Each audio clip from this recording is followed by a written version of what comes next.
Hello, so today I'm going to talk about invoice redirection fraud.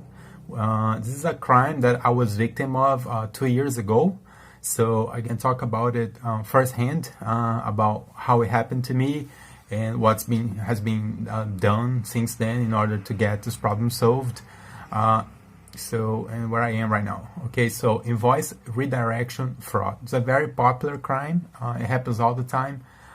It's basically when you have a contract and you have payments that they come to you, they come to your company. So you have your invoice, okay? So you send to your supplier or your client, and he has to pay your services, your payments. Out of the blue, a new company shows up, and then the supplier or the person that has to pay you does not pay you, but then they pay a different company instead. So they receive an invoice from a different company charging from your services, and the payment is rerouted to those fake accounts or fake companies or whatever is the case. That's invoice redirection fraud. My invoice was redirected to a different invoice, and the payment, instead of going to my bank account, went to a different bank account. And then you have all the details on this, okay? In my case, there is also looting, because 4 companies did that at the same time in the period of June to September 2018. 2 companies in Thailand, 1 company in Brazil, and 1 company in Texas, America. So those are 4 invoices. They were not paid to me, they were paid somewhere else. In my particular case, I know the suppliers, they know me, I know the clients, so we all know each other. So I just don't know is who are the companies that received my payments. Those companies, I just don't know them. The suppliers know because they made the wire transfers to them, okay? But I don't. So, but the whole thing is very simple. I know I have access. Today, for example, I filed a police report in the UK, where I mentioned the bank accounts and everything about the companies in Thailand and Brazil and in Texas, that they would be receiving the payments from my customers. And then you had my markup, okay? What was stolen from me and embezzled was my markup, okay? I'm a sales guy. I'm in Ireland. I had another guy who was working with me. I have my costs. So it's like my company operates with no less than 200,000 euro a year. Okay, so what happened to that money? It's actually even more. It's 400,000, because it's not only my personal income, my company income, my costs. It's like $400,000 were redirected to random invoices somewhere else. Okay, and in my particular case, the crime happened because this guy that I hired in Dublin, there was a breach of data through him, and he's the one who's put a lot of people in contact, and he's the one who created the whole story, not only on the cyberspace, but also physically. I was attacked physically in my office in Dublin, in Ireland. For a period of 2 months. There were insults against me. There was like my one computer was broken, I probably dropped it onto the floor and destroyed. Objects, personal objects, are dumped on the street, and I have a lot of violence. My car was obstructed on the road, and like I was leaving and my car was obstructed on the road. I couldn't leave. I called the police. There were like police officers helping me on the physical attacks. And on the cyberspace, it's been 2 years, a lot of documentations and paperwork, and we're going, because the number one difficulty with invoice redirection fraud in cyberspace is because a lot of different jurisdictions, so I need to file the reports in different countries, it's a lot of paperwork.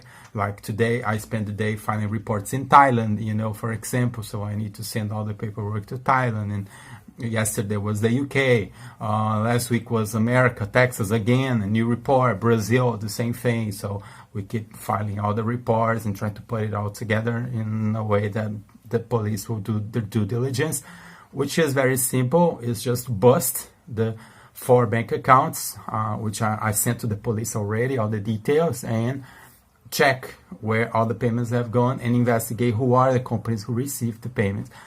When it comes to the perpetrators, which should be my suppliers, the ones who chose not to make my payments and sent and rerouted to these new invoices, they had interests. Okay, that's the part that I was very naive. I wouldn't expect them. That when I was being attacked, I wouldn't believe, because they know me very well. A guy in Brazil, for example, Alexandre Almeida, and Brian Phillips, for example, in America, they know me for 15 years, like 15. But we're talking about $100,000, $50,000 contracts that are renewable every year. People get crazy. And on this case, the invoice redirection fraud offer them some benefits. It's like, you don't pay Augustin, pay this company instead, but half the price. Okay, so that's when it comes to an action of active corruption and passive corruption. So the perpetrators, they're not victims, they were not embezzled, like they knew it was all fraud, but they chose. It's so easy to steal online. You just imagine in 1 minute, instead of paying Augustin, you pay this other person. I have here all the portfolio with all the alibis and the reasons why I should do this, which was basically a lot of slander and defamation and stuff against me. And then they rerouted this payment to these different companies, whatever. But maybe they did not know, but that by the fact of doing so, they also committed a lot of first-degree felonies. Okay, the number one is money laundering, because you can't just, especially international business, is all very restricted, it's very controlled. I have a college degree in international business development. Like, we can't, usually international payments, they need to follow a very strict rule. I pay this because I am hiring this service. I cannot freely share money to whatever account I want. I need to match that with some contract and document and history. So in my case, I'm receiving $400,000. Well, I own 3 companies: LEGroup Europe, LEGroup Florida, LEGroup UK, and then I have lots of travels to Thailand, lots of travels to Dubai, trade shows, marketing, rents, two salaries. I mean, that makes sense. It's a marketing company. That's my income.